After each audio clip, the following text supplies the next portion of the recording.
A ideia é o que o André me pediu, era para trazer aqui para vocês um pouco, um assunto um pouco mais geral, falar aí da regulamentação, que é o assunto em que eu venho concentrando os meus esforços de pesquisa. Então, eu vou fazer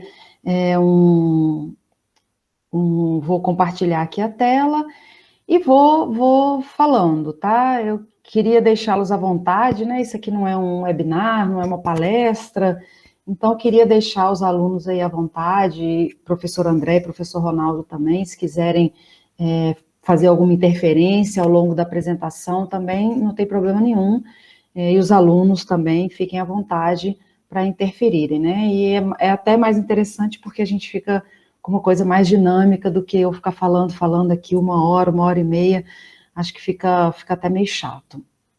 Então, se vocês quiserem, sintam-se totalmente à vontade aí para interromper e perguntar, não tem problema. Então, eu vou compartilhar a minha tela e vou pedir que me avise se está tudo bem. Vou colocar no modo apresentação.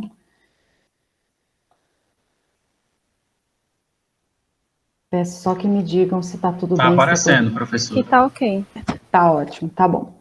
Bom, então vamos lá. Então, vou falar aqui em linhas gerais, eu não coloquei nenhum título. Coloquei o título da disciplina, o programa de pós-graduação que vocês estão, enfim, e não coloquei nenhum título e vou tentar fazer uma abordagem geral aqui. E aí eu vou começar deixa eu marcar aqui o tempo. Eu vou começar essa abordagem geral, essa aqui é a agenda que eu vou seguir, um pouco de história, depois vamos entrar nos aspectos legais no Brasil. Dentro da história, eu vou comentar também sobre os aspectos legais fora do Brasil, depois eu fecho um pouco mais no Brasil, sobre futuro e desafios, deixa eu colocar uma pontinha, só para ficar também mais fácil de enxergar. Então, depois futuro e desafios, que também, na história geral, eu também vou colocar aqui um pouco de futuro e desafios, mas depois a gente traz para a nossa realidade no Brasil. E depois eu deixar aí alguns pontos para a gente refletir, para a gente conversar, e, enfim, acho que, de novo, né, isso aqui não é uma palestra, não é um webinar, então o ideal é que a gente reflita mesmo, e aí, para ganhar um pouco mais de aprendizagem, né? Então, em vez da gente depois fazer um bate-bola aí de perguntas e respostas e tal, eu vou sugerindo aqui ao longo da apresentação, eu vou sugerindo alguns pontos de reflexão, que é para o ganho de vocês, principalmente, o ganho de aprendizagem. Bom, então, aqui eu vou começar. Hoje foi super interessante. De manhã eu participei de um evento aqui da Águas do Tejo Atlântico.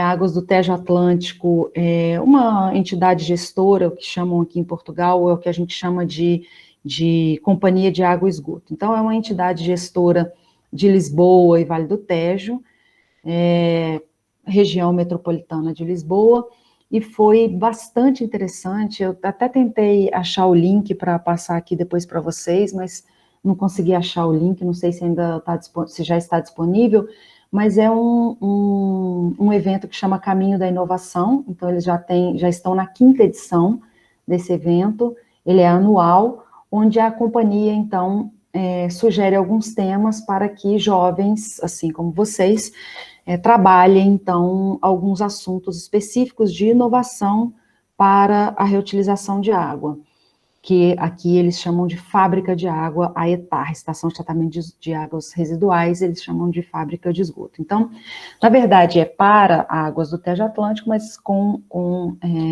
foco na reutilização. E o tema hoje foi as mudanças climáticas e o pacto do clima.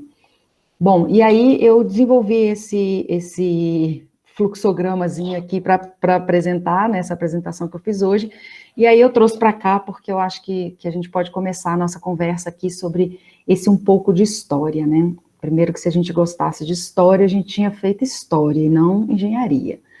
Mas eu acho que essa contextualização, a gente entender onde é que nós estamos, por que é que estamos, como estamos, né, no caminho que nós estamos aqui falando sobre o reuso, eu acho que é importante a gente conhecer um pouquinho dessa história.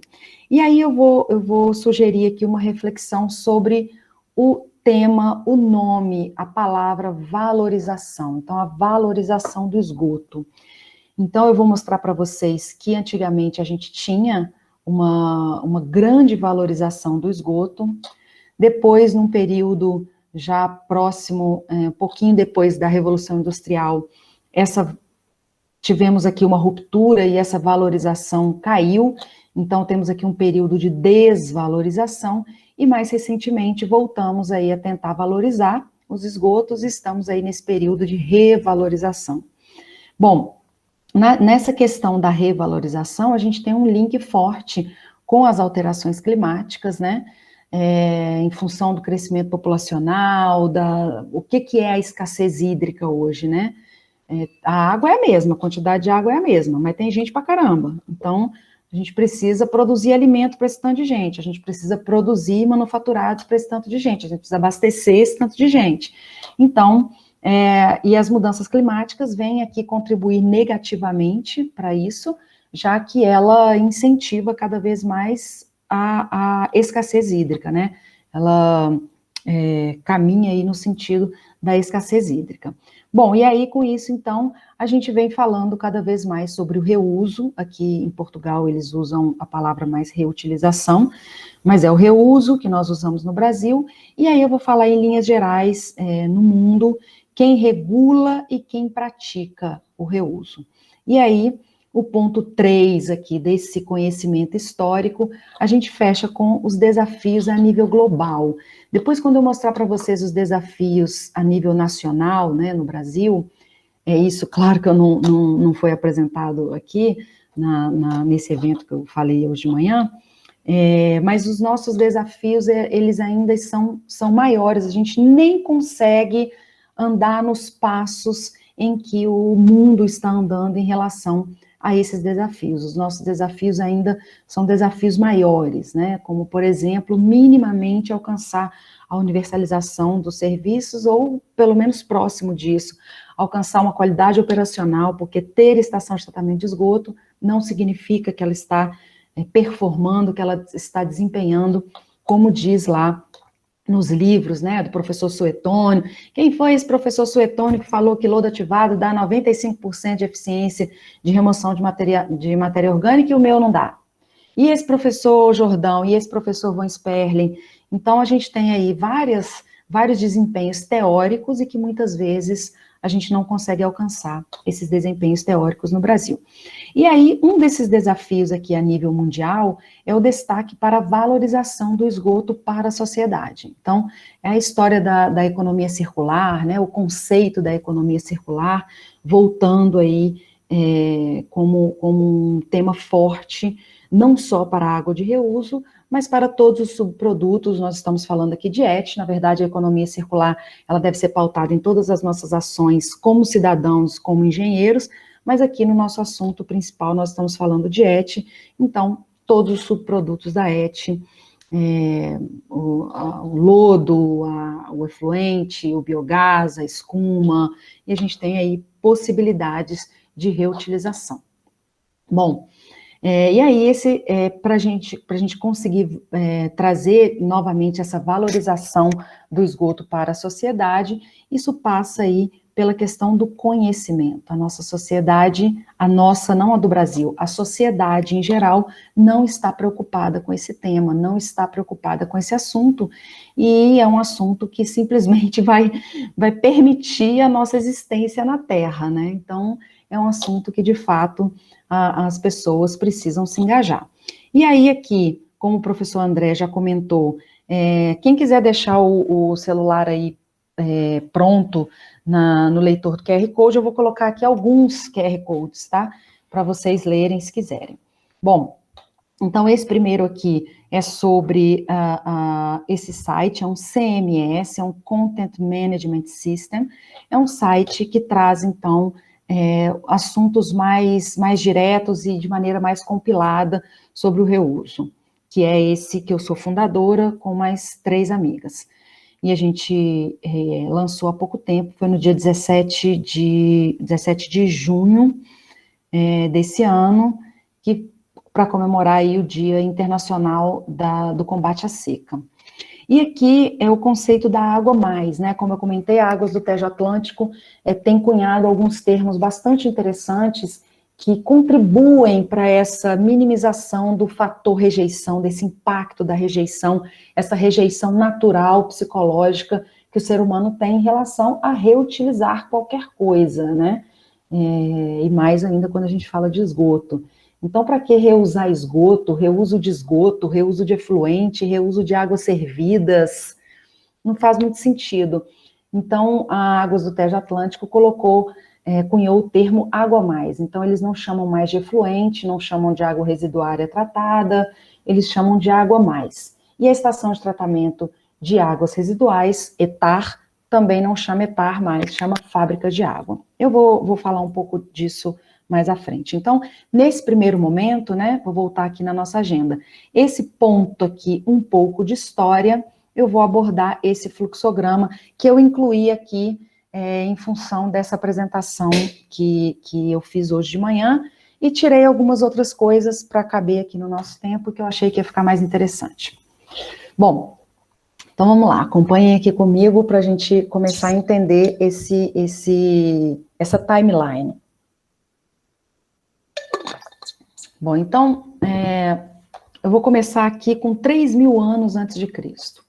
Então, 3.000 anos antes de Cristo, a gente tinha aquelas sociedades como na Grécia Antiga, Mohenjo-Daro e outras no Vale do Indo. Então, eram sociedades desenvolvidas, né? Todos nós sabemos disso. E essas ruínas, então, mostram que já existiam dutos e tubulações que encaminhavam os esgotos para a agricultura nessas regiões. Bom, Império Romano, aí a gente já passou para ainda antes de Cristo e pouco depois de Cristo. No Império Romano, então, é quando a gente começa a enxergar essas ações, e hoje, né, eu moro aqui numa cidade que é do Império Romano, essa cidade tem mais de 2.000 anos, que é Braga, aqui no norte de Portugal, é uma cidade que existe antes de existir Portugal, né? Então, a gente vê para quem, né, já esteve na Europa e tal, André também já morou na Holanda, então a gente vê, né, os resquícios aí do Império Romano, e aqui a gente vê bastante. Bom, então no Império Romano, onde é mais palpável para nós, né, 3.000 anos antes de Cristo, a gente só conhece aí coisas que estão nos museus, né, mas o Império Romano já é um pouco mais palpável. E aí tem a questão da cloaca máxima, que era uma unidade que tinha o objetivo de receber os dejetos. Então, nessa época não tinha rede de esgoto, não tinha rede de água, não tinha coleta de lixo, não tinha nada disso. Os dejetos, então, eram depositados nas ruas, e a água, então, ou água de chuva, ou água dos rios, encaminhavam esses dejetos para a cloaca máxima, que era esse, vamos dizer, entre aspas, aí, um buraco onde recebia todo esse dejeto. E aí é a primeira vez que a gente vê a água de reuso para lavagem de ruas, né? Então, que hoje já é um hábito no Brasil, as grandes cidades já incorporaram essa ação. Então, no Rio de Janeiro, em São Paulo, a gente já vê caminhões em Vitória, no Espírito Santo, a gente já vê caminhões escrito lá, água de reuso, que fazem a limpeza dessas ruas. Então, o uso da cloaca máxima já tinha esse sentido. Então, era a água do rio, o rio também já poluído, mas que limpava, que era ou a própria chuva, e que levava, então, esses dejetos para a cloaca máxima.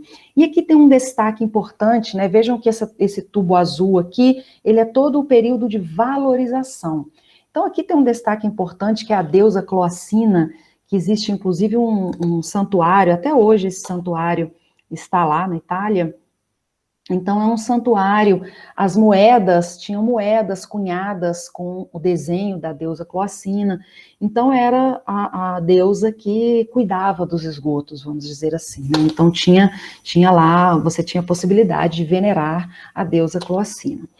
Bom, e aí a gente anda um pouco mais para frente, agora já no século XVIII, quando tivemos a tentativa da implantação da doutrina Círculos. Então, a doutrina Círculos é muito parecido com o que hoje chamamos de economia circular. Então, essa doutrina Círculos, ela foi apresentada pelo Pierre Leroux, que era um grande influenciador da época, era um socialista, né, e tinha lá medidas socialistas, e uma das medidas socialistas que ele tinha era a doutrina Círculos. Imagina, então, que a sugestão dele era que, em vez de cobrar do Estado, cobrar impostos, deveria, então, cobrar esgotos. Então, as pessoas deviam juntar as suas fezes, os seus dejetos, e quando o cobrador de impostos passasse pela sua casa, você desse para ele um saco de cocô, né?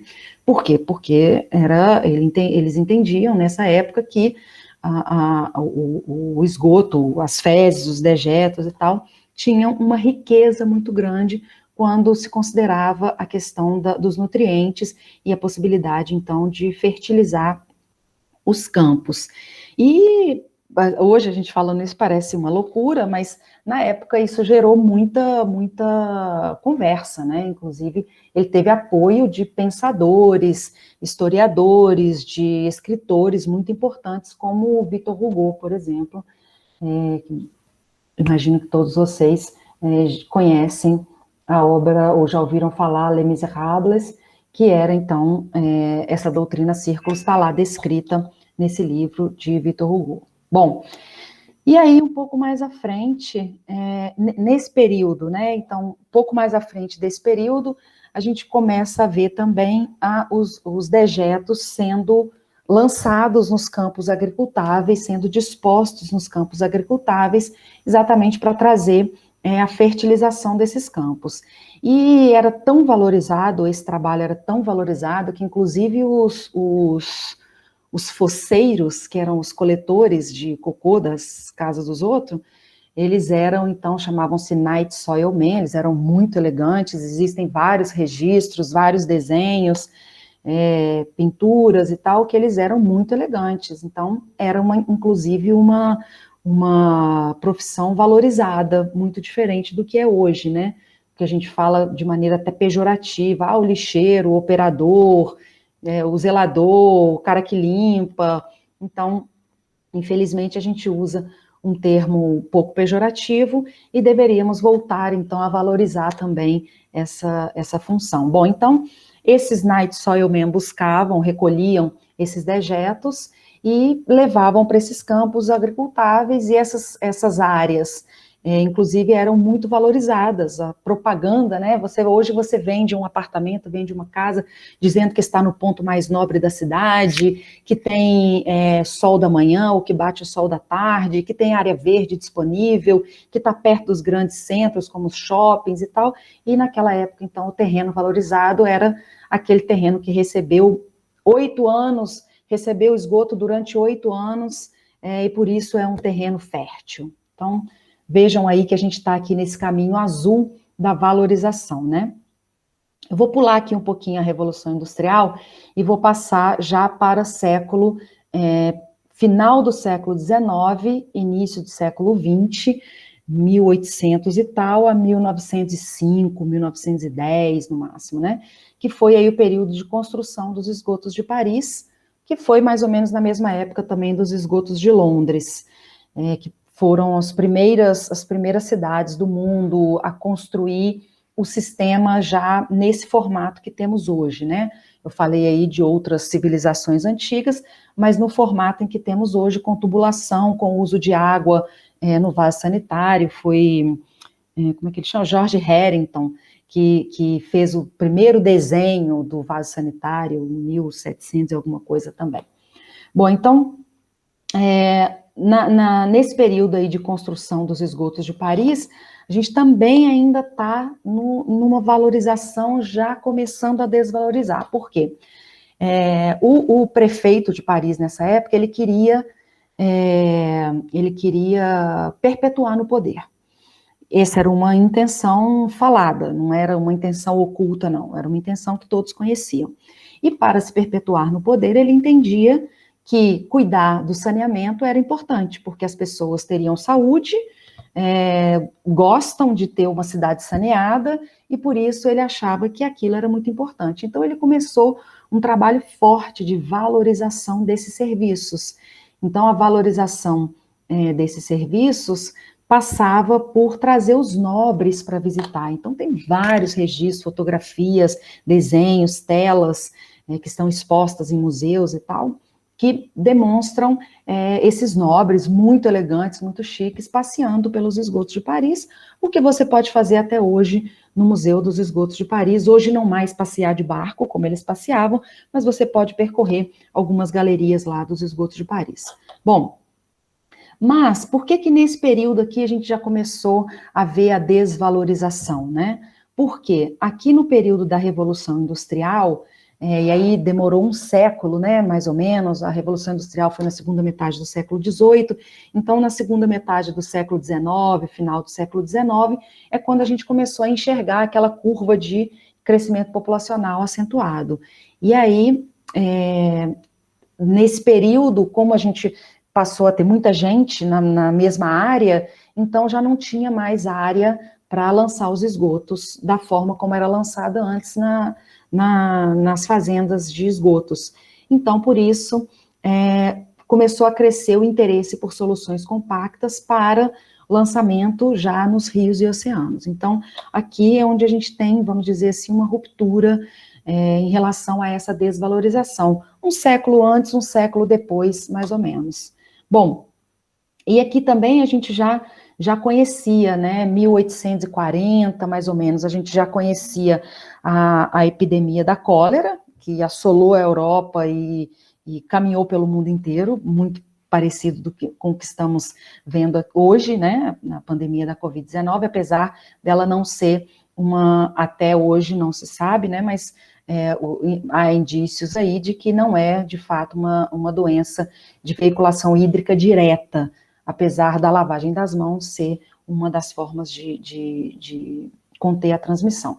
Bom, mas então nesse período, 1840 e tal, foi quando John Snow enxergou que a cólera era transmitida pela água, entretanto ele morreu e não foi ele que recebeu o prêmio Nobel. Quem recebeu o prêmio Nobel foi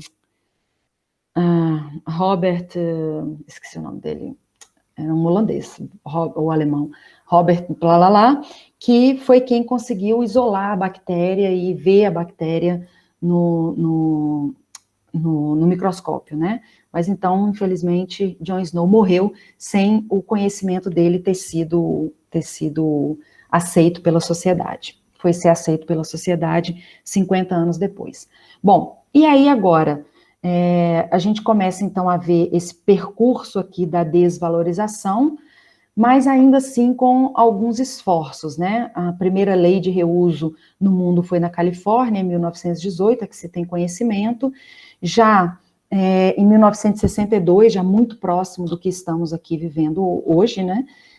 O primeiro reuso potável do mundo, então potável direto, inclusive, na cidade de Windhoek, na Namíbia, que é uma região de extrema escassez hídrica. E aqui, daí para frente, até os dias atuais, até o século XXI, a gente percebe, enxerga esse novo interesse pela valorização dos esgotos, mas como o professor Ronaldo, eu peguei o finalzinho aí da fala dele, ele falando que de fato é isso, não tem muita gente ainda, né, trabalhando com reuso no Brasil, e a gente vê essa tentativa, esse novo interesse pela valorização dos esgotos, mas ainda muito aquém do desejado. Bom, aí, aqui eu trouxe duas variáveis para a gente refletir em relação ao passado E presente e futuro. Poderia ter separado, mas acho que presente e futuro, digamos que a gente esteja no presente já com olhos para o futuro. Então, nós temos duas variáveis importantes aqui nesse contexto. Uma é o próprio valor do esgoto, o valor direto do esgoto, e aí no passado entendia-se naturalmente o valor do esgoto como fonte de nutrientes, e presente, futuro, a gente vê uma desvalorização e um esforço para valorização, considerando que a nossa sociedade foi construída baseada no conceito que o resíduo é ruim e deve ser jogado fora, né? Bom, e aí essa é a história que a gente tem que mudar, né? E aí tem essas gerações novas aí para nos ajudar. Bom, e a outra variável, que é o crescimento populacional, vejam que ela foi responsável pela ruptura da prática lá, um século depois, mais ou menos, da Revolução Industrial, já que tinha uma limitação das áreas para a disposição dos esgotos em fazendas e, consequentemente, aquela busca por tecnologias mais compactas. E aí, presente e futuro, esse mesmo crescimento populacional, só que agora num outro entendimento, é porque esse tanto de gente consome muita água, consome água em tudo, água de abastecimento, água para produção de alimentos, água para produção de produtos industrializados, e aí há então um novo interesse em função dessa mesma variável, crescimento populacional, por causa dessa indisponibilidade hídrica atual, presente e futuro, para abastecimento doméstico, produção de alimento e outros. E aqui a gente tem o agravante ainda das alterações climáticas, que trazem esses efeitos mais acentuados, tanto de enchentes como de escassez. Bom, aqui ainda dentro do um pouco da história, né? Aí eu vou para o ponto 2 daquele primeiro fluxograma, que são 3 pontos, né? Então, no ponto 2, a gente já entrou no conceito da reutilização, e aí eu vou dizer aqui quem regula e quem pratica. Então, isso aqui é fruto, um dos principais resultados aí do meu pós-doutoramento, onde a gente construiu uma linha do tempo para a questão da regulação do reuso no mundo, desde 1918 até 2020, com o regulamento da União Europeia. Bom, aqui ainda está no prelo, né, está finalizando a avaliação e tal, mas eu trouxe aqui para vocês, a gente não vai trabalhar todos esses quadrinhos, claro que não, só esses aqui que eu destaquei em vermelho.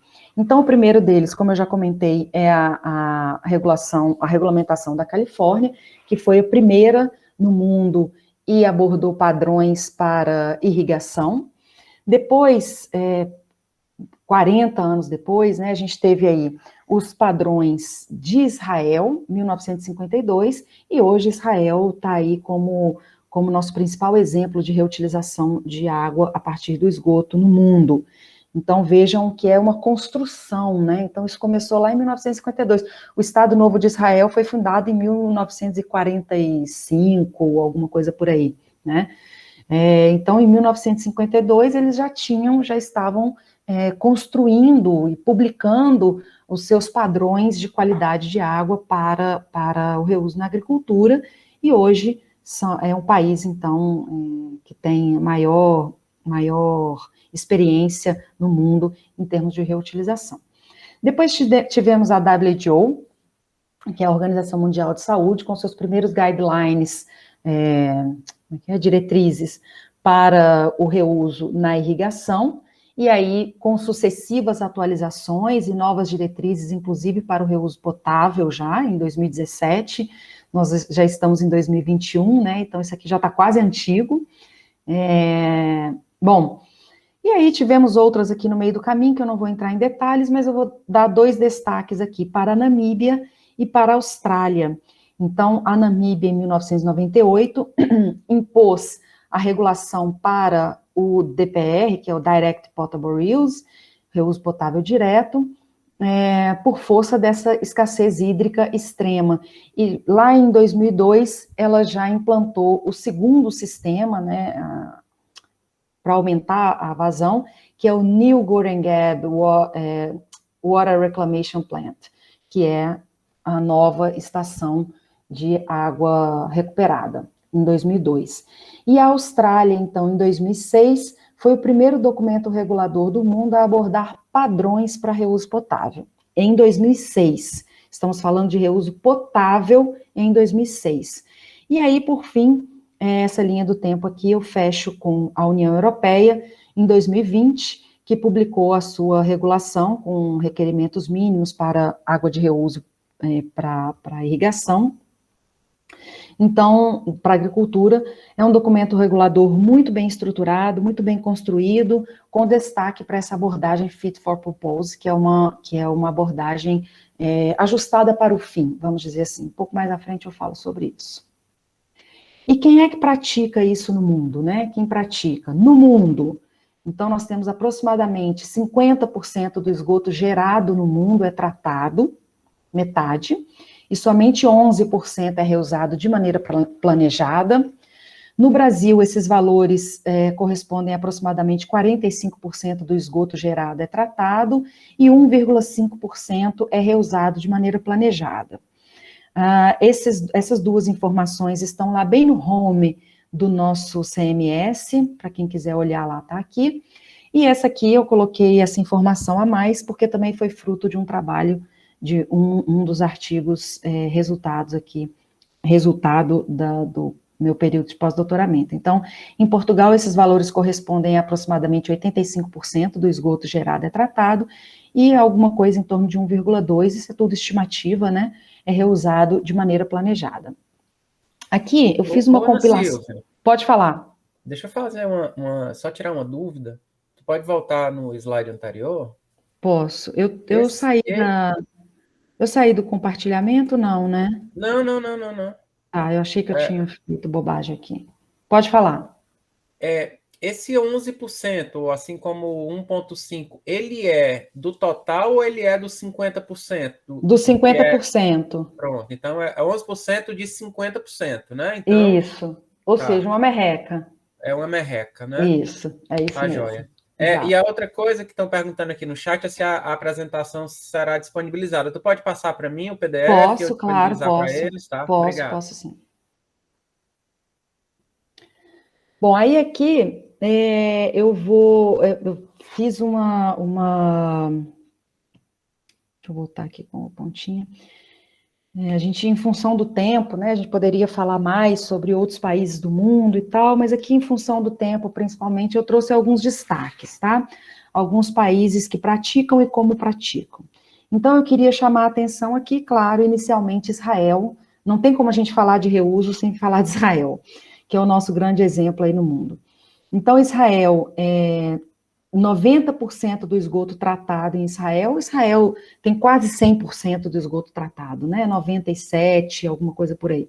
Mas quase 100% do esgoto tratado. Então, 90% desse esgoto tratado é reutilizado, sendo que isso é reutilizado na agricultura e sendo que isso corresponde, então, a 40% da demanda de água na irrigação.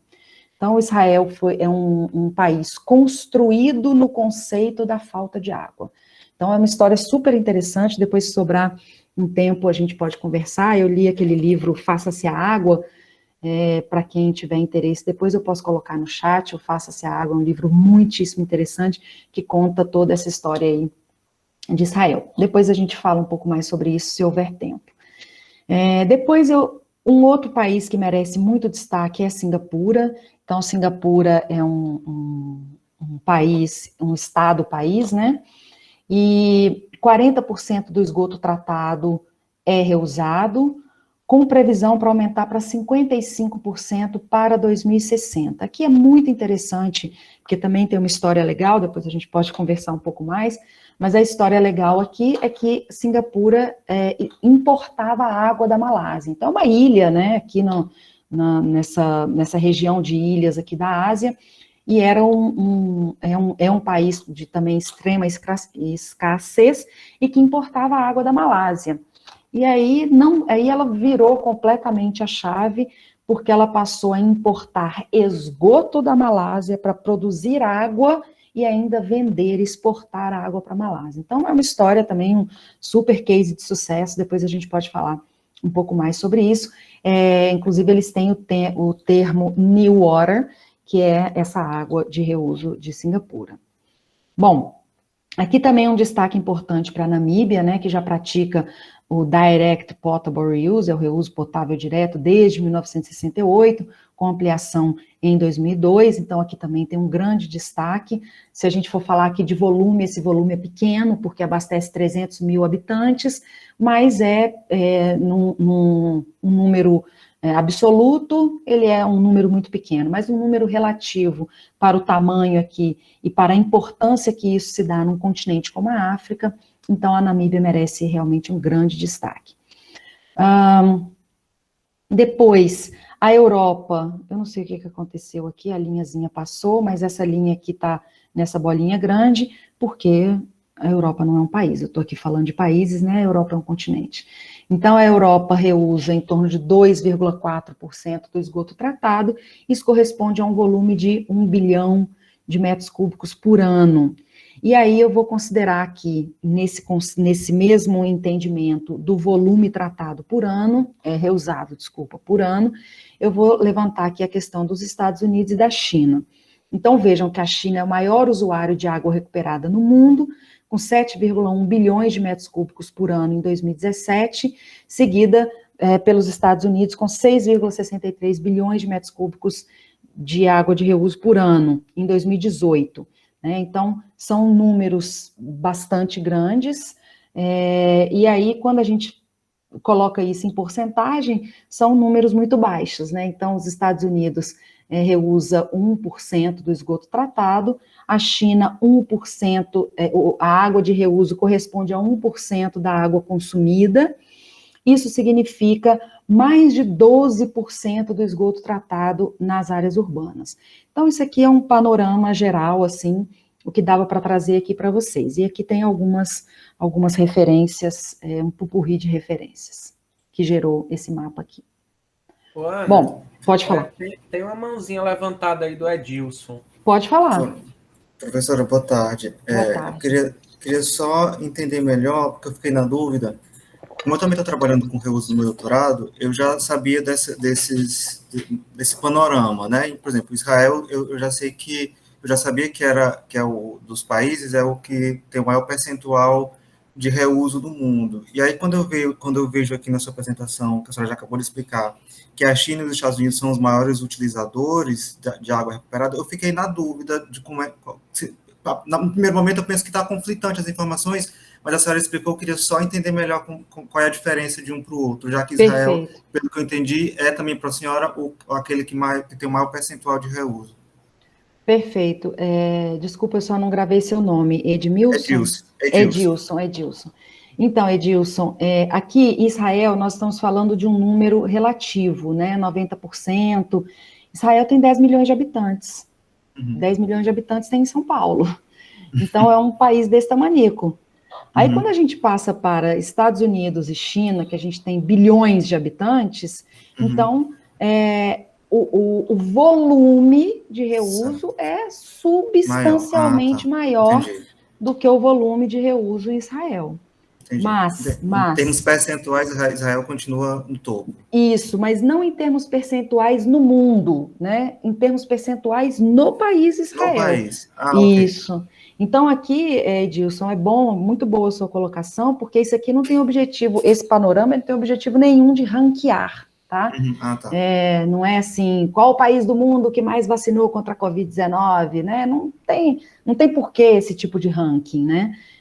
Na verdade, isso aqui são exemplos do que a gente pode colocar como metas aí para nós mesmos no futuro, tá bom? Ok, professor, obrigado. Nada. Bom, e aí, aqui a questão do Indirect Potable Reuse e Direct Potable Reuse, que é o reuso potável indireto, reuso potável direto, respectivamente. Então, só para vocês entenderem, eu não sei se todo mundo acessa bem essa informação, então tem aqui um desenho que a gente também colocou nesse artigo, um fluxograma, né, vamos dizer assim. Então, acompanhem aqui comigo, por favor, que eu vou mostrar os dois aqui de maneira concomitante. Então, primeiro, a gente tem uma cidade, né? Temos aqui nos dois desenhos uma cidade.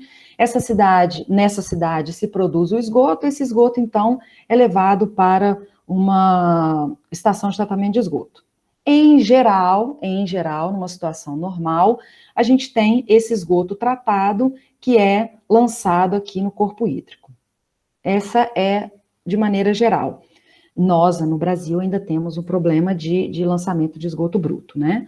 Mas digamos que esse seja o caminho normal. Bom, podemos, então, fazer a reutilização, aí nesse caso potável, né? O reuso para outros fins não potáveis, ele requer uma qualidade inferior, e que é possível você alcançar com um tratamento secundário, seguido de uma desinfecção, ou seguido de uma filtração mais desinfecção, ou até membranas e tal. Mas o que eu quero dizer é que para o reuso não potável, a gente consegue alcançar qualidade com uma estação de tratamento convencional, mais uma desinfecção. E para o reuso potável, a gente precisa de uma estação avançada. Então, temos aqui a estação avançada tanto no indireto como no direto. O que caracteriza aqui a diferença vem agora, né?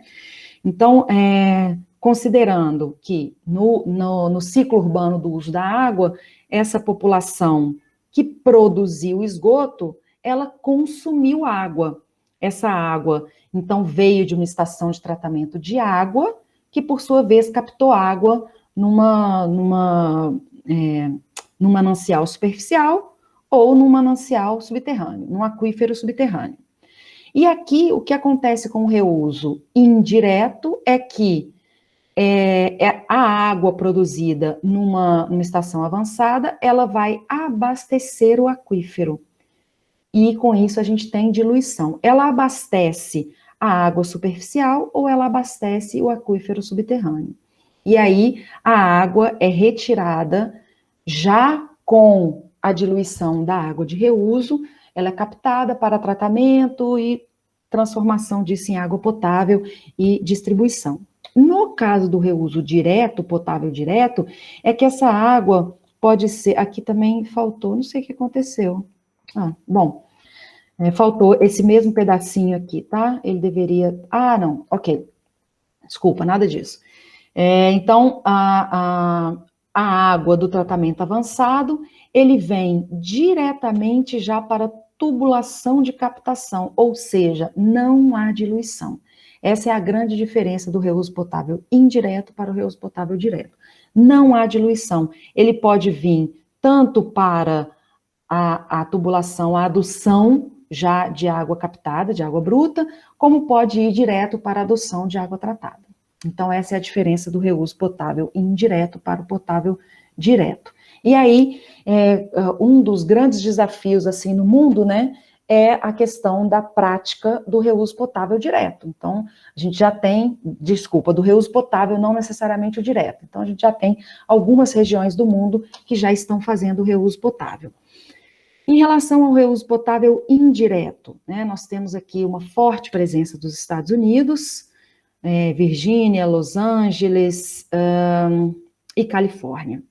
Temos aqui uma presença da Europa com a Bélgica, a Inglaterra e El Porto de la Selva, que é aqui na Espanha, aqui muito próximo, perto do Andaluzia, que é um projeto que está em operação piloto já desde 2015.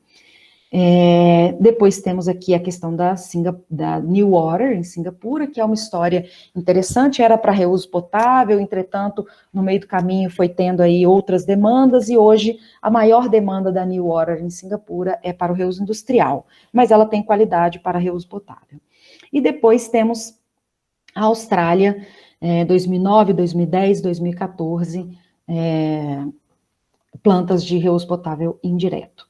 E o reuso potável direto, já temos 3 países, inclusive eu participei como ouvinte de um evento da ONU, onde eles afirmaram o que eu coloquei no artigo, então a gente fica sempre com medo de errar quando a gente afirma, né? Só tem 3 países que fazem reuso potável direto no mundo, e de fato são 3 países. Então, os Estados Unidos, com 2 plantas no Texas, e sendo que essa de Wichita Falls, hoje ela não opera mais como DPR, ela foi concebida, mas ela já opera como indireto, mas ela foi concebida como potável direto, e ainda a Namíbia, como eu comentei, em 1968 e 2002, e ainda a África do Sul, em Belfort West.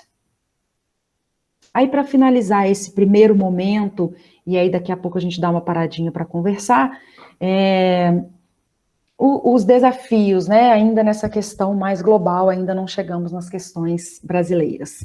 Então, os desafios são a gestão integrada de águas e águas residuais, o que leva em consideração a questão do conceito da One Water, a água é uma só, independente de como ela se encontra hoje, se ela é uma água superficial, subterrânea, residual bruta, residual tratada, enfim, independente da forma como ela se encontra hoje no meio, a água é uma só. Então, vem aí esse conceito da gestão integrada de águas e águas residuais.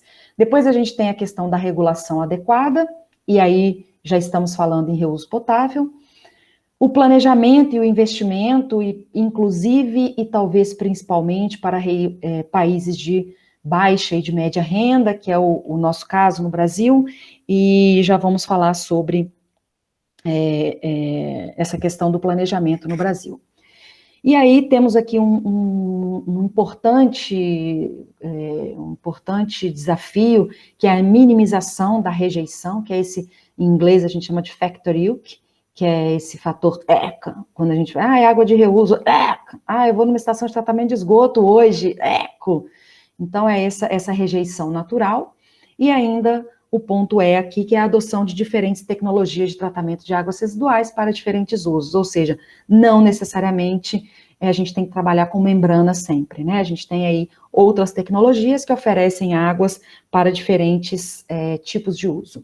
E aqui é só um fechamento desse entendimento dos desafios, que esse desafio B, que é a regulação, permitir a prática da água, do reuso de água. Depois o desafio D, que é a abordagem e a conscientização de usuários, e volta lá para o desafio B, quando fala em regulação, que é garantir a segurança da saúde pública e do meio ambiente.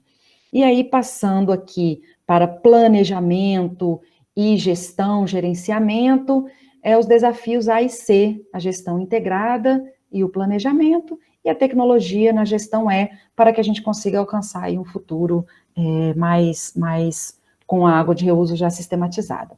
E aqui, rapidamente, eu trouxe o New Position Paper da Water Europe, que esse agora foi há 2 semanas atrás, ele foi publicado sobre os planos nacionais de recuperação e resiliência pós-Covid-19, e aqui a questão da água mais e do site, que eu já comentei, que deve contribuir, então, para essa questão da rejeição.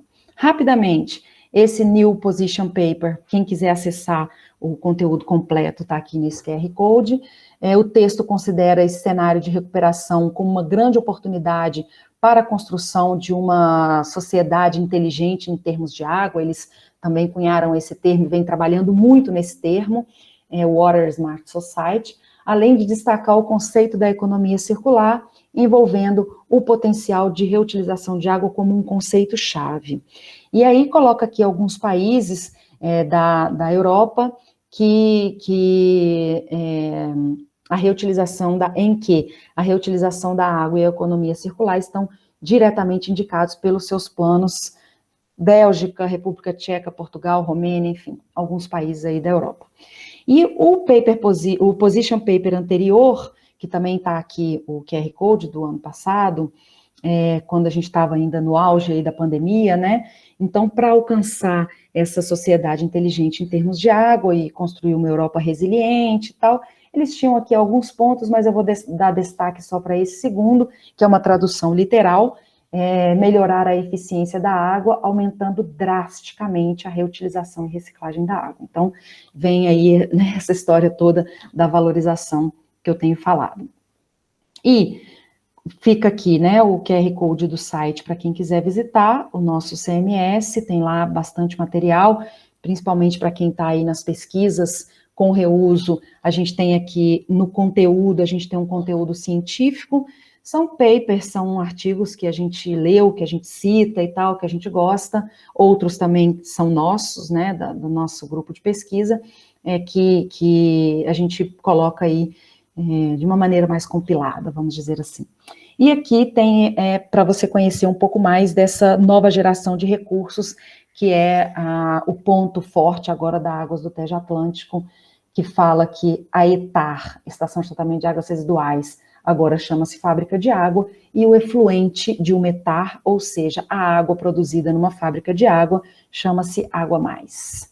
Bom, aí aqui então a gente já começa a entrar nos aspectos legais do Brasil, e aí eu vou para aqueles 3 últimos pontos que eu coloquei lá na agenda, né? Então aqui eu até coloquei esse olhinho aqui, André, não sei se a gente podia dar esse spoiler todo aqui, mas acho que sim, né? Porque a nota técnica já vai ser publicada aí por agora, mas então foi um trabalho que a gente fez junto, né? E aí a gente fez aqui um desenho, um fluxograma, e depois eu vou entrar um pouco mais nesses detalhes, tá? Então, esse fluxograma aqui, ele conta um pouco da evolução da regulamentação do reuso de água no mundo ao longo de 100 anos. Então, como eu já comentei, né, essa história começou lá em 1918, na verdade, a Califórnia começou um pouco antes, mas como lei, de fato, foi em 1918. Mas pouco antes, em 1915, mais ou menos, ela já sugeria o uso de efluente de fossa para reutilização na agricultura. Então, mas lei 1918. Como eu já comentei também anteriormente, 1973, a Organização Mundial de Saúde, com as suas sucessivas atualizações, até mesmo para o reuso potável direto. Deixa eu colocar a pontinha aqui de novo. Bom, aí aquele destaque que eu fiz lá, faço aqui de novo, 2006, a Austrália publica a primeira regulamentação com padrões para reuso potável, e aí os estados brasileiros, o Brasil entra no circuito aí a partir de 2010, com o estado da Bahia, aí vem 2017 com São Paulo e Ceará, 2020 com atualização de São Paulo, Minas Gerais e Rio Grande do Sul. Então, tá aqui. Bom, nessa história aqui, né, de 1918 até 2006, países como Israel, México, Itália, França, Grécia, enfim, tem um monte. Tem essa fonte aqui, que é uma fonte muito boa, que eu tenho usado bastante. Tá lá no nosso site, quem quiser achar a fonte completa lá, é uma revisão sistemática sensacional, é um artigo que tem mais de 50 páginas, então é um artigo maravilhoso, para quem está aí com os trabalhos de reuso. Bom, e aí a OMS publica diretrizes para reuso potável lá em 2017, como eu já comentei. Aí aqui, vejam que, inicialmente, essa turma toda, né, que trabalhou aqui em 1918 até 2006, quase 100 anos, né, essa turma toda iniciou com padrões mais flexíveis. Porém, há uma experiência acumulada, a inovação tecnológica, novas e maiores demandas, como, por exemplo, o reuso potável. Então, isso tudo aqui levou à atualização para novos padrões e usos mais exigentes. Então, nas primeiras décadas, né, do século XX, até a primeira publicação da OMS, consideração das propriedades de fertirrigação. Um pouco mais à frente, já no início dos anos 2000, atualização com padrões mais restritivos, usos mais nobres, como o uso potável, e depois a primeira década dos anos 2000 é quando o Brasil entra no circuito da regulação mundial. Então, esse fluxograma está descrito nessa nota técnica aí que a gente fez em conjunto lá com o INCT Sustentáveis, com a coordenação do professor André, e que vai ser publicada aí, acho que para o mês que vem, ou próximo talvez.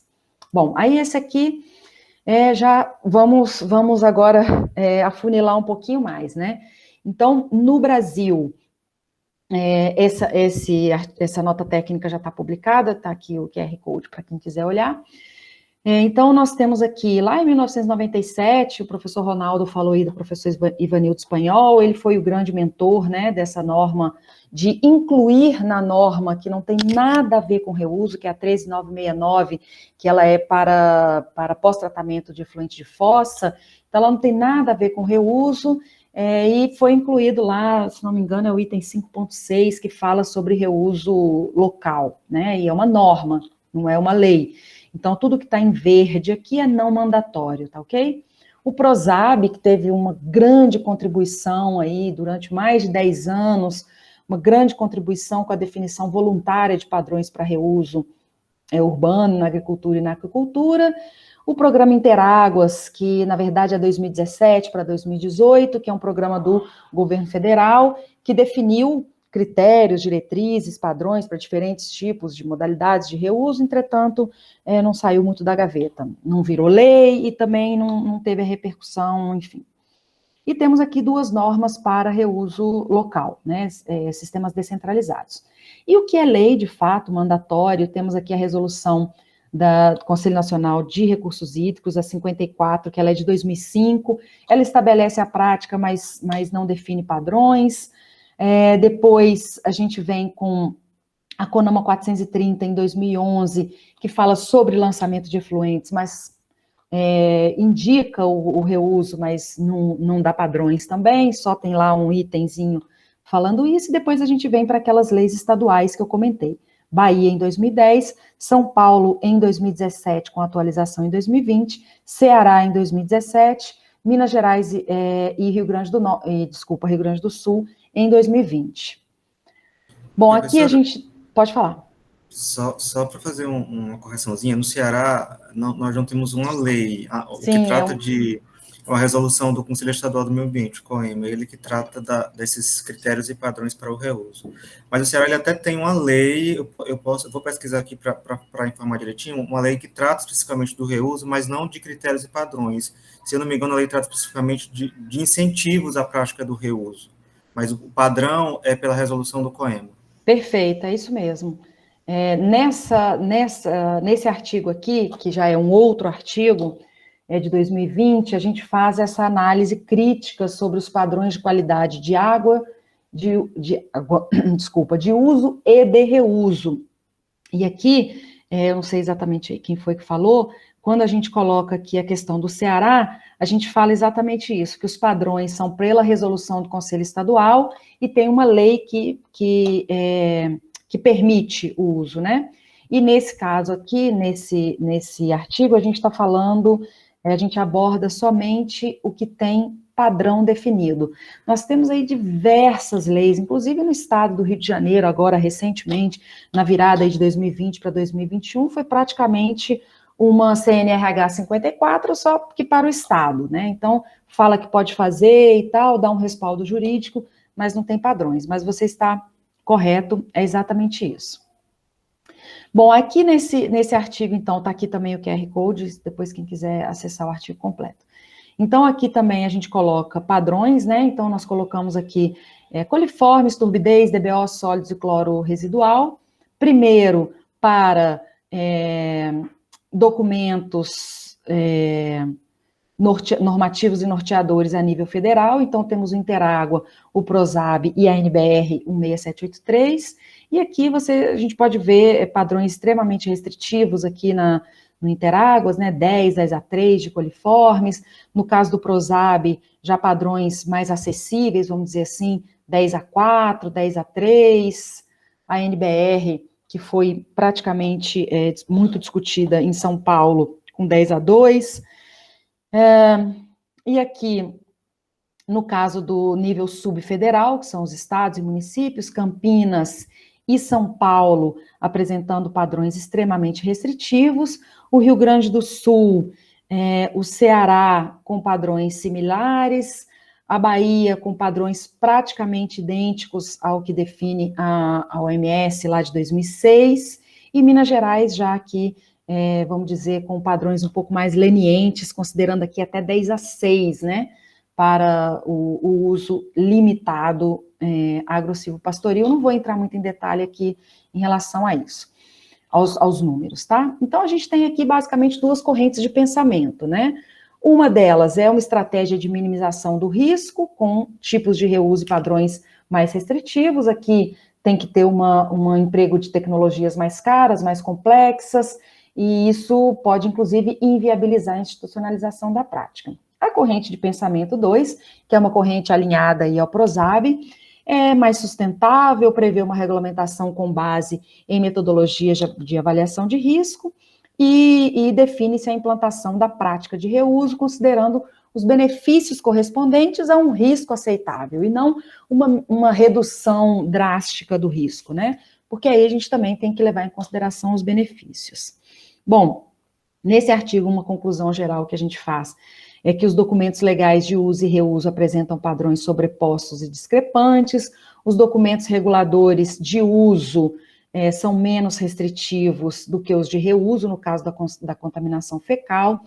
A questão das metodologias de avaliação de risco, em geral, não são abordadas. Há uma grande dificuldade de entendimento em relação à restrição de uso ou exposição ao risco. Então, por exemplo, a gente comentou aqui sobre o combate a incêndio, né? Então, agora eu não vou saber exatamente quais foram os documentos que divergem, mas tem dois documentos, um é o de São Paulo, o outro, se não me engano, é o Interáguas, tá? Mas não vou afirmar, mas lá no artigo a gente fala isso, que é em relação ao combate a incêndio. Tem um deles que acha que é uma exposição alta ao risco, e outra acha que é uma exposição baixa ao risco. Então, um está no restritivo e o outro está no uso restrito e o outro está no uso irrestrito. Então, essa dificuldade de entendimento em relação à exposição ao risco, né? E os documentos legais específicos para reuso de água no Brasil apresentam restrições demasiadamente elevadas, alguns deles. Vejam que eu destaquei aqui o risco aceitável, metodologia de avaliação de risco, e aí eu vou levar para esse caminho aqui agora, tá? Então, sobre a avaliação de risco, essa nota técnica também foi publicada agora, recente. Então, é a utilização de uma metodologia semi-quantitativa, né? Então, aqui, rapidamente, a Agência Portuguesa do Ambiente comenta, né, que podem ser utilizados modelos matemáticos similares ao QMRA, que é a avaliação quantitativa de risco microbiológico, que foi proposta pela WDO em 2006, especificamente para águas de consumo humano. Rebelo e os seus colaboradores, em 2020, dizem que esses modelos são extremamente complexos, apresentam uma alta incerteza na medida em que requerem dados locais extensos, que nem sempre são disponíveis para usos não potáveis. Na prática, essa limitação de dados acaba por exigir muitas suposições, e se nós estamos falando de um modelo, sabemos que se o input do modelo é um input mais chutado, vamos dizer assim, absorve grandes incertezas para o resultado final. E aí, Vieira afirma que esse modelo quantitativo, em função das características já descritas, tem grande aplicabilidade para o abastecimento, e não vou me atrever a falar esse nome, corroboram ao indicarem o método em caso de reutilização somente para fins potáveis. Então, esse é o background, assim, vamos dizer, para a gente entrar nas metodologias semi-quantitativas, que é o caso desse trabalho aqui, que é uma aluna minha de mestrado. Vou falar aqui bem rapidamente, tá? Depois, quem quiser acessar, inclusive aqui, se você clicar aqui, tem a planilha, planilha de Excel, que é um material suplementar, que está lá com todas as fórmulas e tal, para quem quiser acessar depois. Mas aqui eu vou falar bem rapidamente. Nós, então, aplicamos essa metodologia para essas características, um método de irrigação localizado, um sistema de irrigação de gotejamento. O André tocou num ponto super importante, a questão da eficiência hídrica na irrigação, né?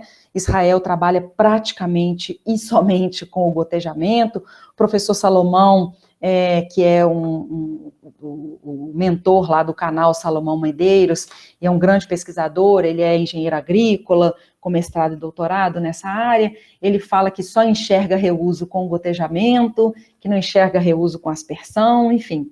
Então, nós aplicamos aqui para o método localizado, o sistema de irrigação gotejamento.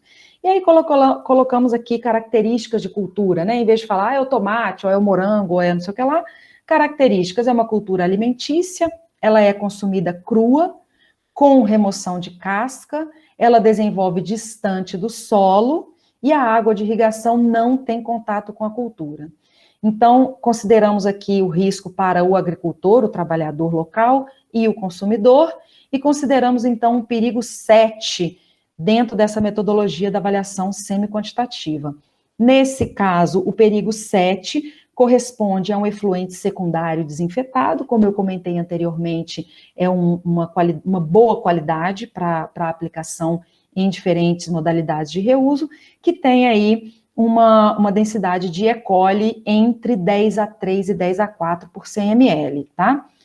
Plenamente alcançável com um tratamento secundário mais desinfecção. Com isso, então, depois que rodamos o modelo, aplicamos a tecnologia, chegamos a um risco para o agricultor de 3,04, levemente superior a 3, e para o consumidor de 1,89. O risco global é uma média direta entre os dois. O risco global abaixo de 3. Isso significa que nessa escala quantitativa do nível de risco, entre 0 e 3, esse risco global ele é desprezável, inclusive para o consumidor, e para o agricultor levemente superior a 3, né? Então, nós estamos falando aqui de uma cultura consumida crua.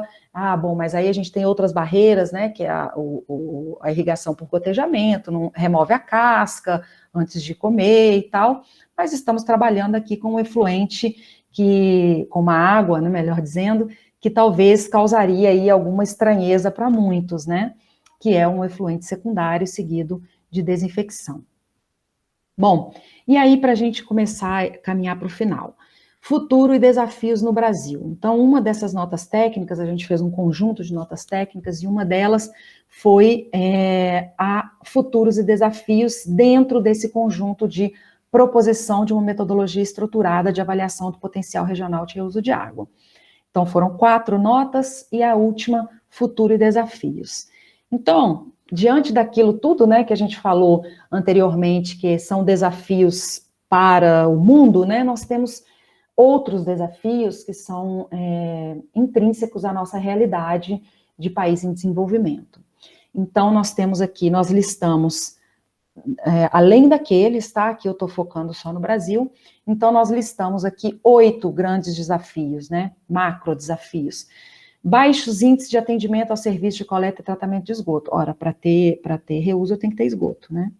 Baixa qualidade operacional das ETs, esse é um tema que o INCT trabalha bastante, porque ter ET não significa que ela está desempenhando, que ela está performando. Então, precisamos ainda trabalhar na qualidade operacional das ETs. Temos aqui uma cultura histórica de percepção de abundância de água no Brasil, o que não é real, né?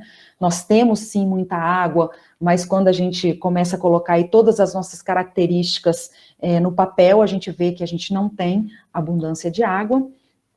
No item 4, a ausência dessa orientação legal sobre o reuso com o estabelecimento de padrões para diferentes fins. Nós mostramos aqui agora há pouco que a gente tem pouca movimentação nesse sentido com a definição de padrões.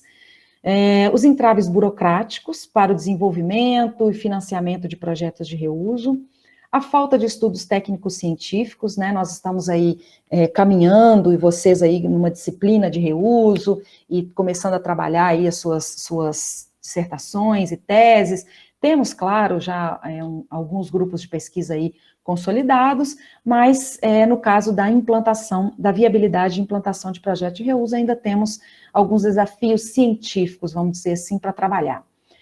Temos a questão da insegurança em relação aos riscos epidemiológicos e a falta de transparência das companhias de água e esgoto. A gente está com muita dificuldade de acreditar, né? Então, estamos aí passando no Rio de Janeiro por toda essa transição, tivemos 2 verões, os 2 últimos verões, com problemas sérios em relação ao abastecimento de água, eu imagino que todos vocês acompanharam, e agora toda essa questão da venda da SEDAI e tal, então muita dificuldade de acreditar, né, não estou conseguindo acreditar nem na água, está difícil acreditar numa água de reuso, por exemplo, e falta muita transparência, né, o cidadão não conhece a qualidade da água do efluente, mal conhece a qualidade da água de abastecimento que vem ali na conta, enfim.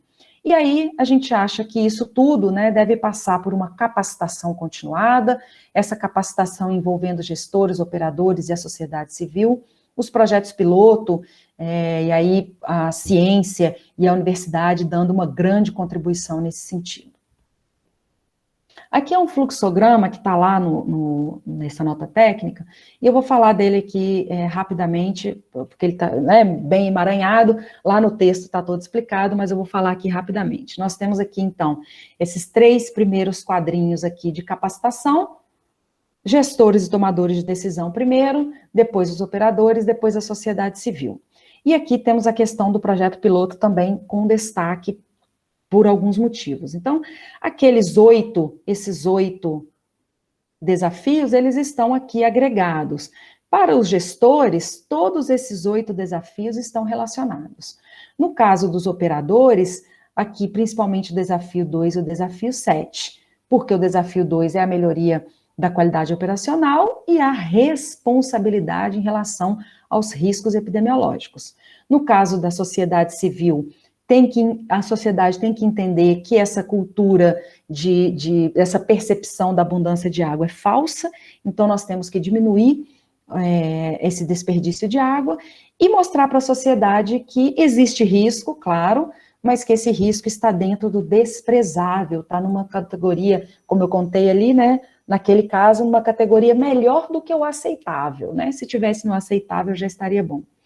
E no projeto piloto, a gente pode trabalhar a qualidade operacional, os entraves burocráticos, a ausência de estudo de viabilidade, que esses estudos podem ser desenvolvidos nos projetos piloto, também os riscos epidemiológicos podem ser estudados, e a falta de transparência na medida em que a companhia, a operadora que incentiva e que trabalha junto com a universidade nesses projetos piloto, pode mostrar para o cidadão os resultados, assim como faz a ciência, assim como faz a pesquisa, assim como fez o PROSAB ao longo de mais de 10 anos, aí, com tantos livros publicados, né? Então, a gente considera que esse é o principal elemento de minimização do impacto de rejeição. E aqui a gente tem algumas correlações, né, entre, por exemplo, o desafio 3, que é a Política Nacional de Educação Ambiental, ela está aí desde 1999, que ela diz, inclusive, que quais são os veículos, um deles é a escola, né, que isso deve ser tratado de maneira transversal. No desafio 4 e no desafio 7, a gente tem a questão da articulação entre prestadoras de serviço com órgãos fiscalizadores, que é a questão da regulamentação e dos riscos. Temos a implantação e sistematização exitosa da prática que leva em consideração os estudos de viabilidade, e ainda essa questão da falta de transparência, que é a visão de que os esgotos são somente resíduos que devem ser coletados, tratados e dispostos. Aí a gente tem aquele eixo lá, concepção, projeto, implantação, operação, até performar de maneira adequada. Aqui eu deixei vários pontos para reflexão, mas eu vou preferir falar aqui bem rapidamente. É o conhecimento, caracterização e avaliação das principais demandas de água, o gerenciamento da oferta de água de abastecimento, o alcance dos serviços de esgotamento sanitário e abastecimento de água na universalização, a questão da concepção, elaboração, implantação e operação de estações produtoras de água de reuso. No caso das regiões litorâneas, em vez da dessalinização brigar com o reuso, elas podem trabalhar juntas. Planejamento e implantação de reservatórios estratégicos, a questão do transporte, que ainda é uma coisa que a gente tem que discutir bastante, condução da capacitação continuada, como eu comentei agora há pouco, definição de metas e métodos para redução da rejeição, a gestão eficiente das prestadoras de serviço, considerando o conceito da one-hora, a gestão integrada dos sistemas centralizados e descentralizados, que também brigam, né, e eles podem trabalhar juntos, e a operação de projetos piloto. Então, para finalizar, deixo aqui 2 convites para vocês visitarem lá o nosso site. A gente também tem LinkedIn e Instagram, está lá no site. E aqui o webinar onde a gente trabalhou e abordou esse conjunto de notas técnicas, então, para quem quiser conhecer.